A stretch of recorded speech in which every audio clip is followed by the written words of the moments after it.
Bien. Bien, que vayan ingresando los compañeros. Vamos a ver una clasificación que sí es importante repasar, porque desde ya va a ser parte del examen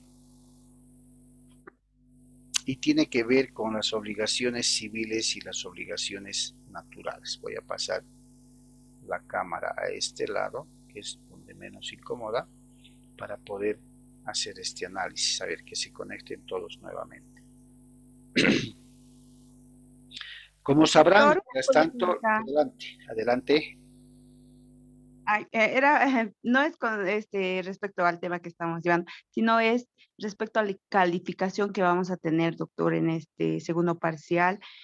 ¿Solamente se va a tomar en cuenta el examen, doctor? No, les voy a levantar, si no es hasta esta tarde, en plataforma Moodle, un trabajo práctico que va, el viernes es nuestro examen, cuya Sí. fecha de presentación va a ser hasta el día domingo, hasta Ah, el está bien, próximo doctor. domingo, ¿ya? O sea, tienen toda la semana más 2 días más después del examen. ¿Por qué?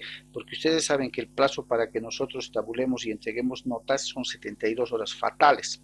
Si el examen lo damos el día viernes, yo debo estar entregando notas el lunes por la mañana en registros. Entonces, para no tener ningún problema, voy a levantarles el trabajo práctico con la debida instrucción. Por favor, lean bien las instrucciones como en el primer trabajo del primer parcial y me lo van subiendo a plataforma. Ah, ¿Listo? está bien, doctor. Gracias. Ya, no esperen por favor a la última hora. Se han presentado varios problemas en los que a ustedes les aparece enviado, pero no ha llegado a plataforma, ¿cierto? Y eso ha meritado de que yo entienda de que no han subido el trabajo. Y miren, son 10 puntos que repercuten, ¿cierto? Entonces, sobre 10 puntos que se califica el trabajo. Entonces, no esperen hasta el último día, chicos. De tener algún problema en subir el trabajo, entonces escríbanme al WhatsApp, al grupo de la materia, para que podamos ver ese tema. Pero no a última hora cuando tengamos que presentar notas, porque una vez registrado y presentada la planilla es bien difícil volver a hacer cualquier arreglo. ¿Listo? Está bien, doctor. Bien. Bien. ¿Por qué me interesa que repasemos este tema de las obligaciones civiles y naturales? Porque es el cotidiano vivir, porque es lo que van a ver en despacho, porque es lo que van a ver en la práctica. Y tenemos que perfectamente saber identificar y diferenciar cuándo estamos frente a una obligación civil y cuándo estamos frente a una obligación natural para tomar decisiones en favor de los intereses de nuestros clientes. Cuando abordamos el tema en el avance de la materia de las obligaciones civiles, establecimos una característica principal en estas que también se llaman obligaciones perfectas y que le otorgan, le confieren al acreedor el derecho de accionar judicialmente o jurídicamente. Una obligación civil, también llamada obligación perfecta, le da la potestad al acreedor ante el incumplimiento del deudor de ejecutar esa obligación incumplida.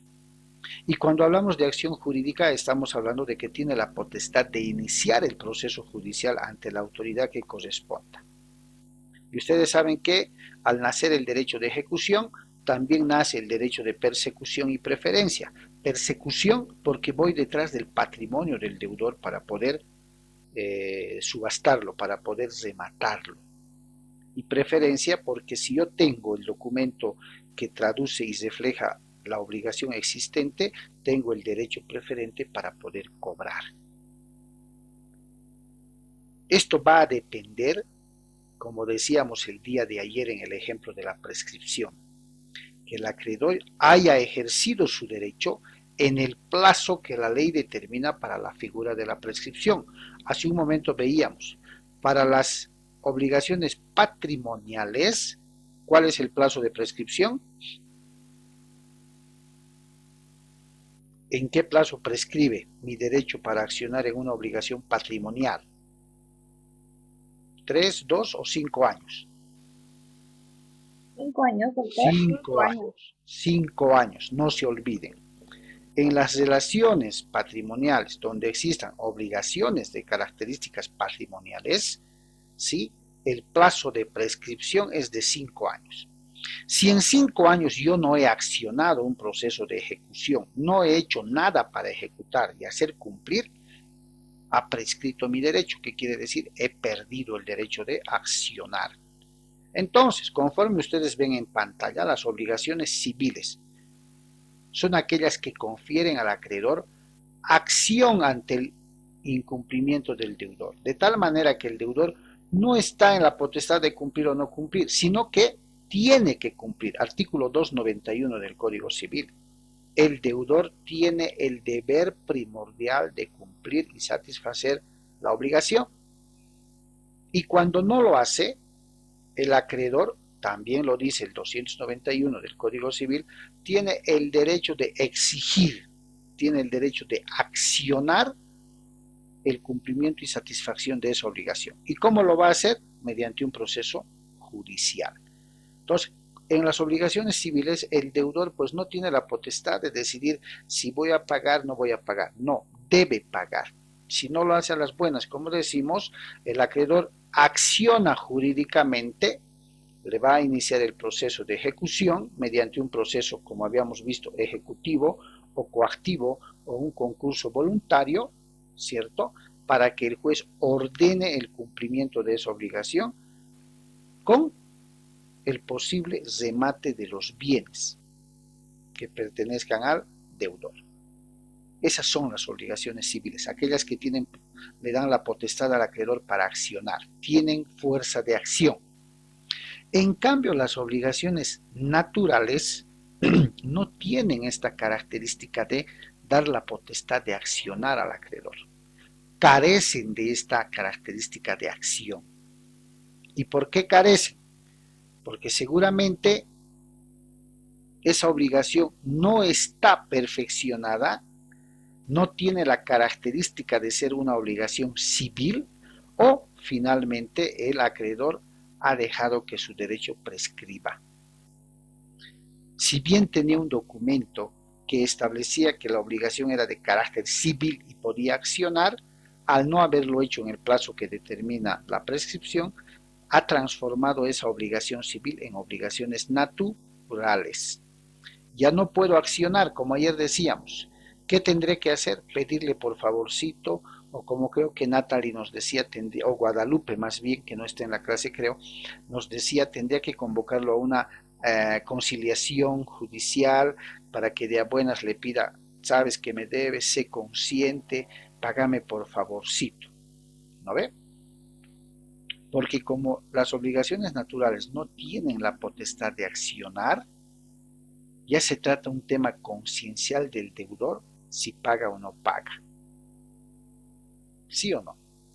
Entonces, en la doctrina, estas obligaciones que habiendo nacido como civiles se transforman en naturales, también reciben el nombre de obligaciones degeneradas. Se han degenerado. Eran civiles, tenían fuerza de acción, pero al no haberse ejecutado, se han vuelto naturales, por tanto han degenerado su esencia. En la doctrina se las conoce también como obligaciones degeneradas. ¿Ya? Eso es lo que quiero que entiendan. Ahora, para mejor entender de manera más sucinta, vamos a ver este resumen sobre la clasificación de las obligaciones. Dentro de estas también, si ustedes se acuerdan, vimos las obligaciones,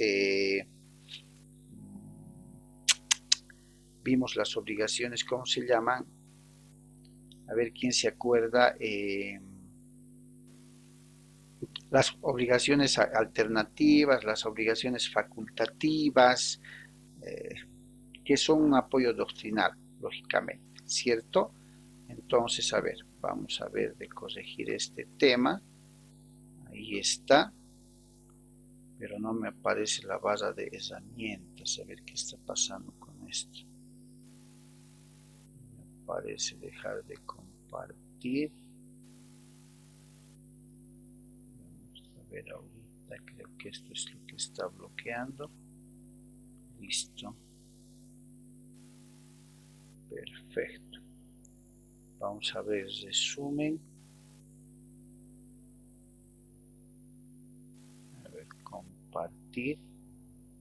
Ahí tendríamos que compartir esta. Pero se me pierden las herramientas de...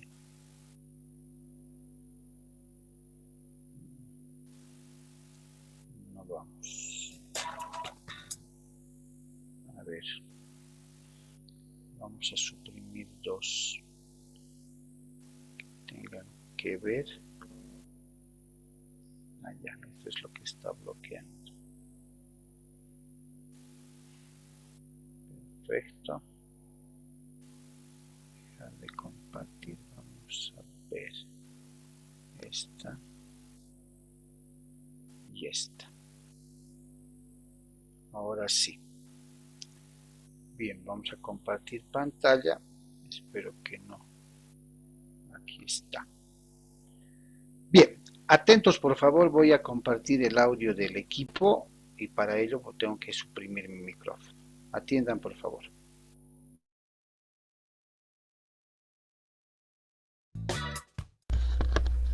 Clasificación de las obligaciones.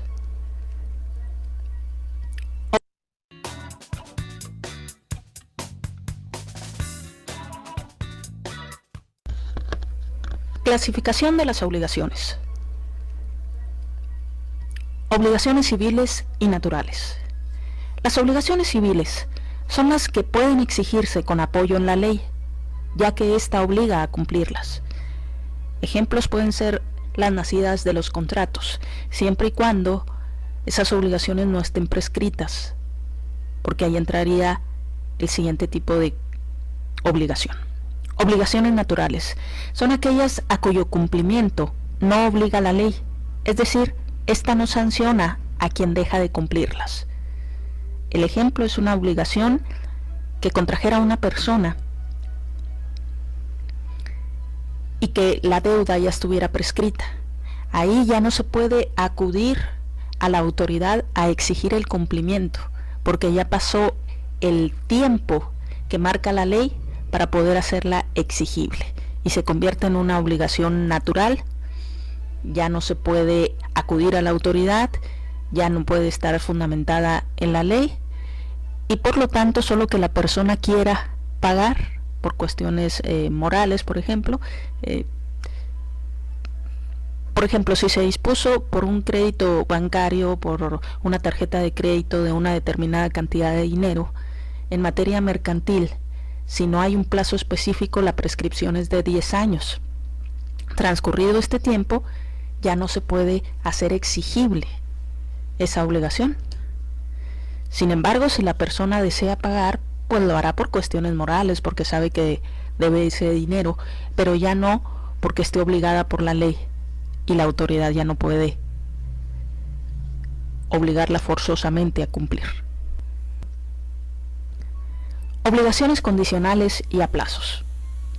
Son las que están sujetas a modalidades, que son limitaciones al acto, ya sea en cuanto al tiempo de su eficacia, su extinción o al modo de realizarlo.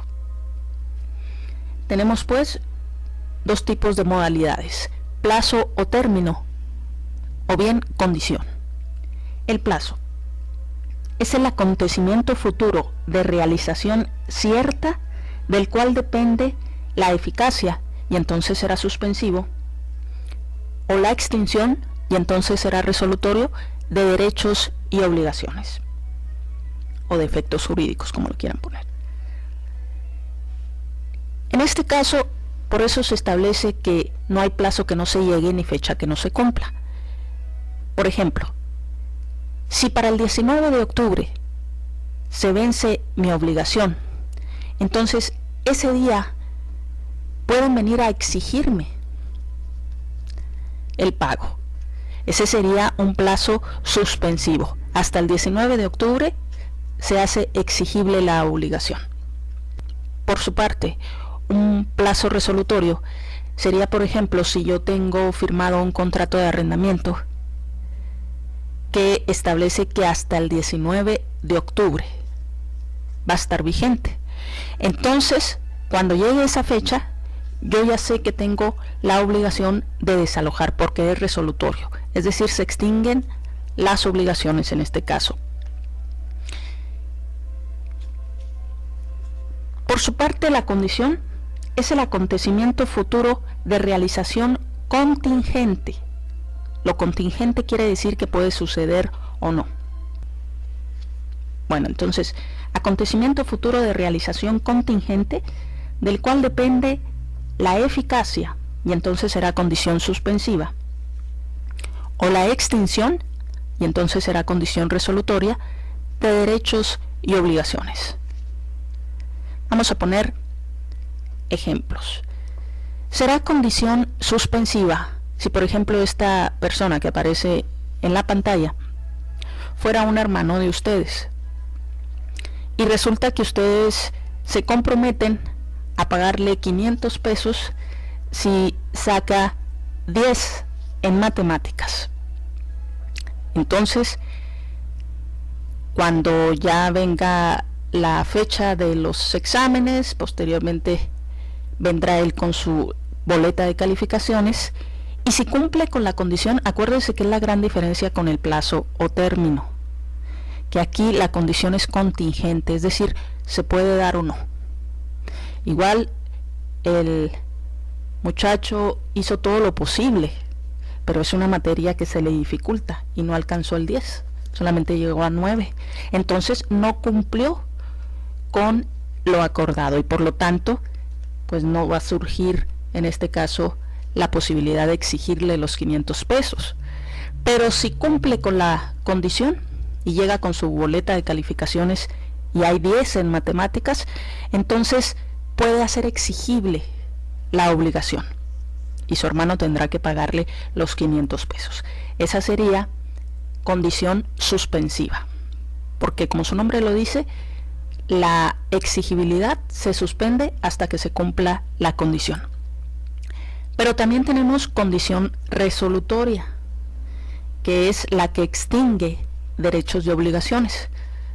Por ejemplo, te presto mi casa hasta el día que regrese mi hermano que está viviendo en Estados Unidos, hasta ese día el inmueble.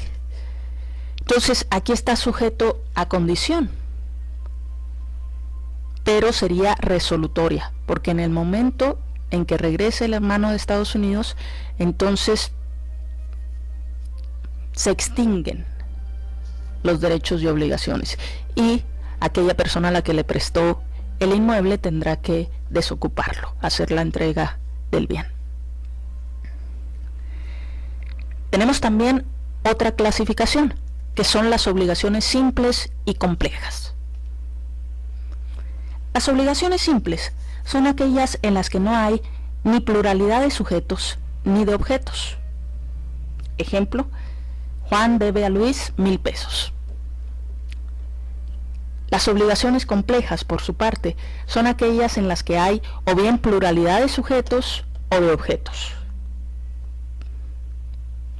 Vamos a ver primero las obligaciones complejas por el objeto. Y tenemos que pueden ser de dos tipos. O bien obligaciones conjuntivas. Acuérdense que conjuntivas viene de conjunción. Y es y. Siempre hay que ponerle i a las conjuntivas. ¿En qué consisten? Son aquellas en las que el deudor se obliga a diversas cosas o hechos conjuntamente. Es decir, aquí en la imagen es, me comprometo a entregar la casa y dinero, las dos cosas a la vez. Y es la gran diferencia con las obligaciones alternativas. Las obligaciones alternativas son aquellas en que el deudor se ha obligado a una de dos cosas, o a uno de dos hechos, o a un hecho o una cosa. ¿A quién le corresponde elegir? Aquí sería en la imagen, te entrego la casa o te entrego el dinero. ¿A quién le corresponde la elección? La ley nos establece que le corresponde al deudor, a menos que se pacte otra cosa. Esas son pues las obligaciones complejas por el objeto, porque hay dos o más objetos con la posibilidad de entregar. Solamente que en las conjuntivas tienes que entregar ambas cosas y en las alternativas es una o bien la otra. También tenemos que las obligaciones pueden ser complejas, pero por los sujetos, porque haya varios sujetos deudores o varios sujetos acreedores, o bien varios de unos y otros. La ley establece que las obligaciones complejas por los sujetos pueden ser o mancomunadas o solidarias. Vamos a ver primero las mancomunadas. Son aquellas en las que hay varios deudores o acreedores, considerándose dividida la deuda en tantas partes como deudores o acreedores haya, constituyendo cada parte una deuda o crédito. ¿Sí? Aquí tenemos, por ejemplo, que tenemos a Luis, Marco, Arturo y Sara, 4 deudores que acuden a solicitar un préstamo a Javier, que es el único acreedor, y ese préstamo es por 100,000 pesos. Si en el contrato se establece que es una deuda mancomunada, como son 4 deudores, la cantidad, es decir, los 100,000 pesos, se considera dividida en tantas partes como deudores hay en esta obligación. Es decir, 100,000 entre 4, a cada uno le corresponde 25,000 pesos de pago para Javier. Puesto que la ley nos menciona que las partes se presumen iguales, a no ser que se pacte otra cosa o que la ley disponga lo contrario. Ahora bien, la mancomunidad puede ser activa o pasiva. Es activa cuando hay pluralidad de acreedores, que son varios los acreedores, y pasiva cuando hay pluralidad de deudores. En este ejemplo tenemos mancomunidad pasiva, pero se puede dar la mancomunidad activa. Aquí es lo contrario. Hay un solo deudor, que es Javier, y le prestaron Luis, Marco, Arturo y Sara 100,000 pesos. ¿Cómo va a pagar Javier? Javier va a pagarle 25,000 pesos a cada uno de ellos, porque recuerden que la cantidad se divide en tantas partes como deudores o acreedores haya. También puede existir la posibilidad de que haya varios deudores y varios acreedores. Entonces los 100,000 pesos se dividirían, por ejemplo, si fueran 4 deudores y 4 acreedores, pues 25,000 pesos deberían cada uno de ellos a los acreedores. También existen las obligaciones solidarias. Observen bien la gran diferencia entre unas y otras. Estas son aquellas en las que 2 o más acreedores tienen derecho para exigir cada uno por sí el cumplimiento total de la obligación, o bien cuando 2 o más deudores están obligados a pagar cada uno por sí solo y en su totalidad la prestación debida. El pago hecho a uno de los acreedores solidarios extingue totalmente la deuda, y el deudor solidario que paga por entero la deuda tiene derecho de exigir de los otros codeudores la parte que en ella les corresponda. Vamos a ver.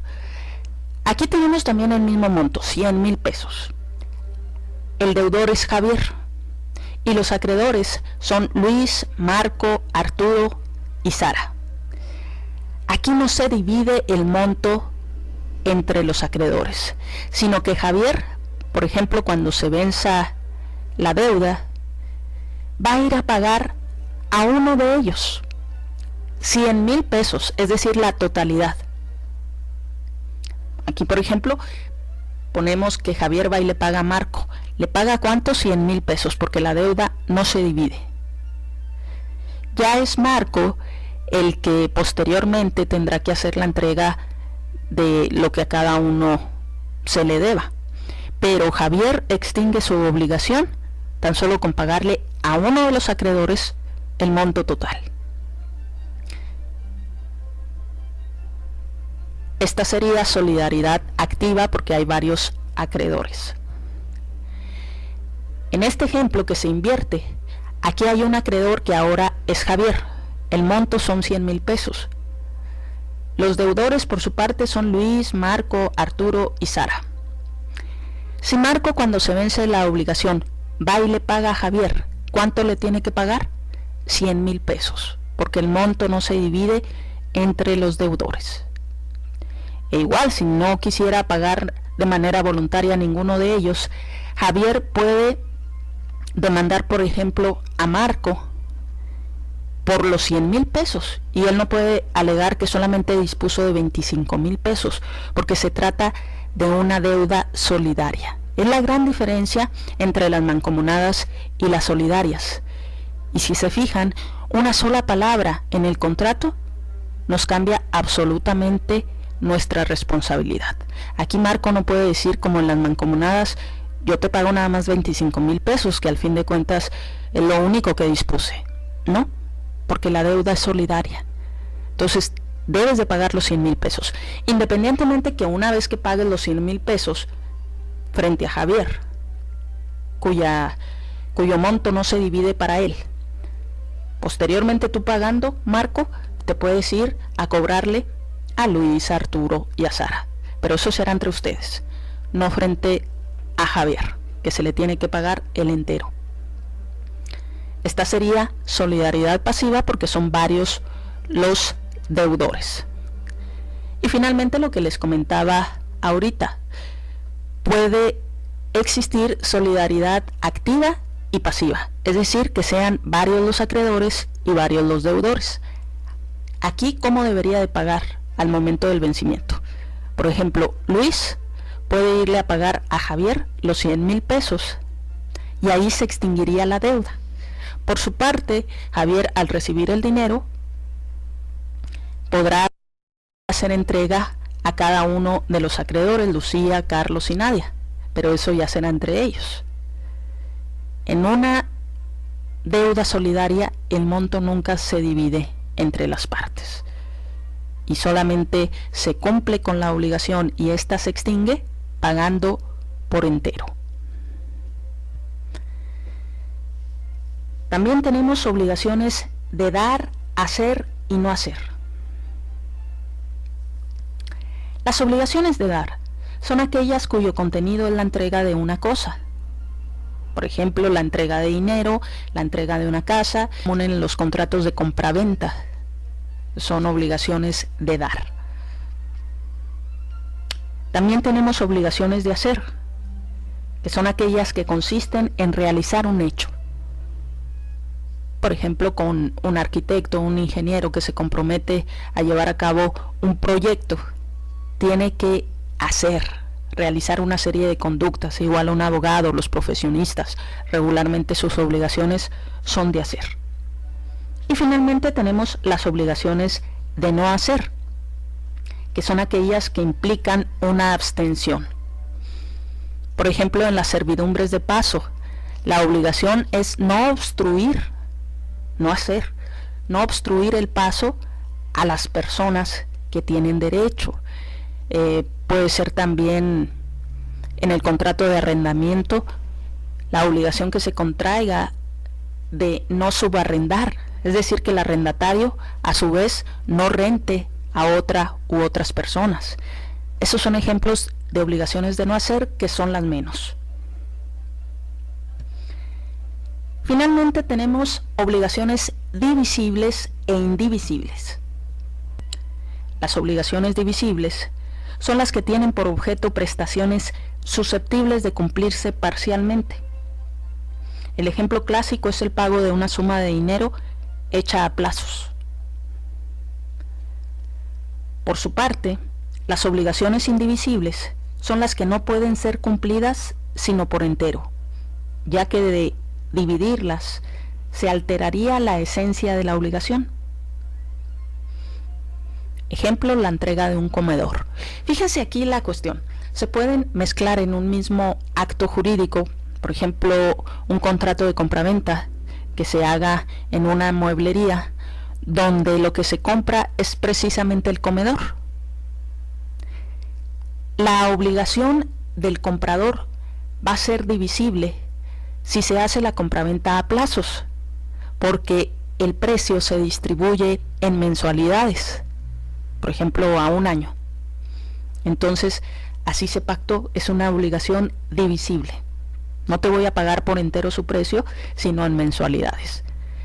Pero la obligación del vendedor, que es la mueblería, es una obligación indivisible, porque él tiene que entregar el comedor, hacer la entrega del mismo en su totalidad, por entero. No conforme vaya haciendo el pago el comprador, va a enviarle una silla, otra silla, después la mesa, no. Tiene, porque su obligación es indivisible. Entonces, en un mismo acto jurídico pueden mezclarse las obligaciones divisibles para una de las partes y la obligación indivisible para la otra.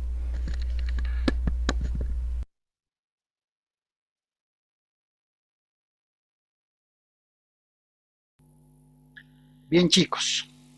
A ver, ¿cuántos estamos en línea? Hemos quedado 3. ¿Cierto? Hola, hola, bienvenidos a una nueva clase virtual de... Más claro no puede estar. Especialmente en el tema de las obligaciones conjuntivas, facultativas y mucho más en las obligaciones mancomunadas y en las solidarias. Creo que mejores ejemplos no puede haber, ¿cierto? Sí, doctor. Entonces, básicamente, esos son los temas que van a ser parte del examen del segundo parcial. Todo lo que desde la clase del día de ayer hemos retroalimentado.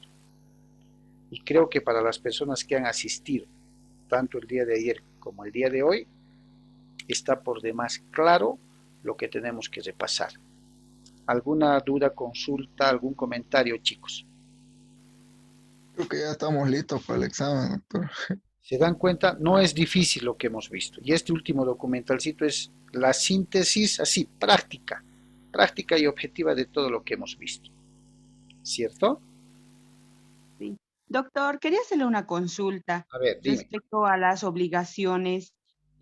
Por ejemplo, en el momento cuando uno presta un dinero Sí, y estos, porque llevamos en una clase, no me acuerdo ¿cómo se dice? Los procesos extraordinarios o algo así respecto a una deuda, por ejemplo, cuando una persona hace un préstamo de dinero y solamente tiene, digamos, el acuerdo escrito en un cuaderno.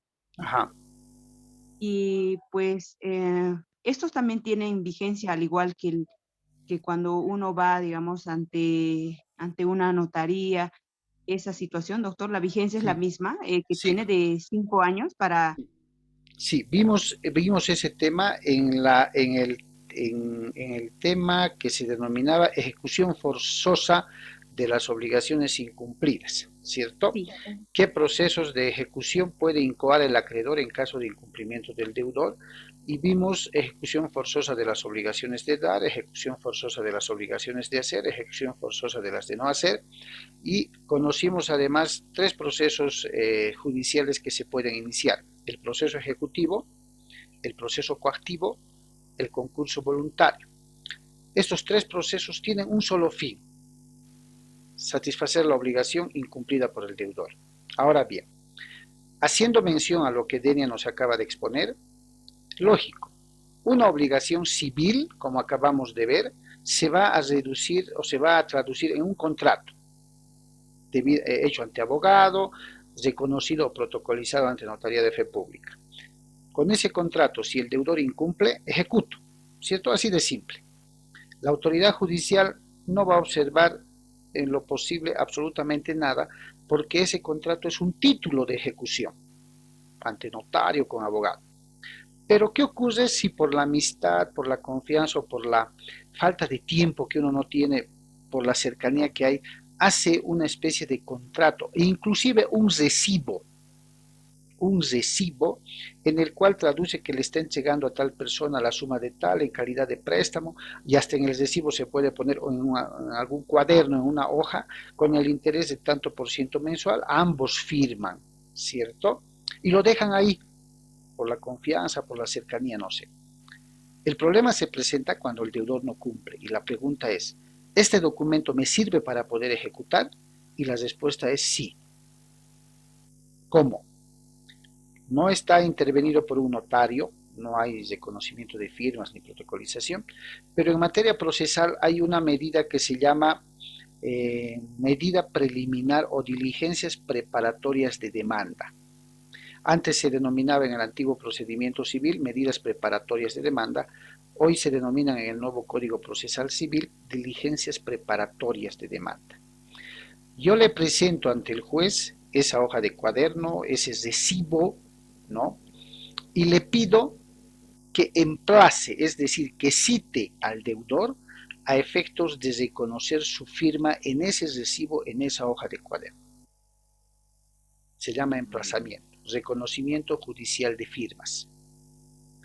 El juez agarra, emite la orden de citarlo al deudor, y lo único que hace en esa pequeña audiencia es preguntarle al señor o a la señora, ¿es esta su firma o no es esta su firma? Si quiere alegar el deudor, sí, pero sabe que no, señor, le estoy preguntando, ¿es su firma o no es su firma? Sí, señor juez, gracias, hasta luego, la audiencia ha terminado. ¿Por qué? Porque la audiencia de reconocimiento judicial de firmas tiene esa única finalidad, que el deudor reconozca que es su firma. Y con un auto, así se llama, una resolución, el juez da por reconocida su firma y ese documento está listo para poder ejecutar esa deuda incumplida, esa obligación incumplida. ¿Sí? Está bien, doctor. Está, Sí, sirve. Y mejor si se establecen los datos de manera precisa del deudor, del acreedor, tal cual está en el carnet, mejor si se establece el monto del capital, el monto del interés, el plazo para el cual se está prestando y la firma de puño y letra del deudor y del acreedor. Sirve para ejecutar una deuda. Oye, doctor. Gracias, ¿Listo? doctor. Ya sirve. Bien, entonces, por favor, miren, con solo ver este video, estos dos videos del día de ayer y del día de hoy, que ha sido la clase de retroalimentación, chicos, y especialmente este último documental que acabamos de ver, muy completito, están prácticamente listos para el examen. Como les decía, yo voy a subir el trabajo entre el día de hoy y mañana máximo a plataforma. Tienen toda la semana para subirlo. Cualquier duda, por favor, al chat sin ningún problema, al grupo de la materia. Y saben que el examen se da en el horario de la materia que tenemos el día viernes, ¿cierto? Va a estar abierto de 20 a 10 en el horario de clases, y cualquier duda, reitero, cualquier duda, no olviden que el día del examen yo les voy a mandar un recordatorio, lógicamente, y ustedes tienen que reportar al ingresar y al finalizar. Si han concluido, examen concluido, para que yo voy a estar atento, lógicamente, como cada parcial, para cualquier vicisitud que se pueda presentar. ¿Ok? Está bien, doctor. Bien, muchísimas gracias, chicos, por su asistencia, por su interés, y nos estamos viendo el día del examen. Hasta luego, doctor. Hasta luego, Deni, hasta luego, Noelia, hasta luego, Kendall. Hasta luego, doctor. Buen Hasta fin de luego, semana. doctor. Hasta luego.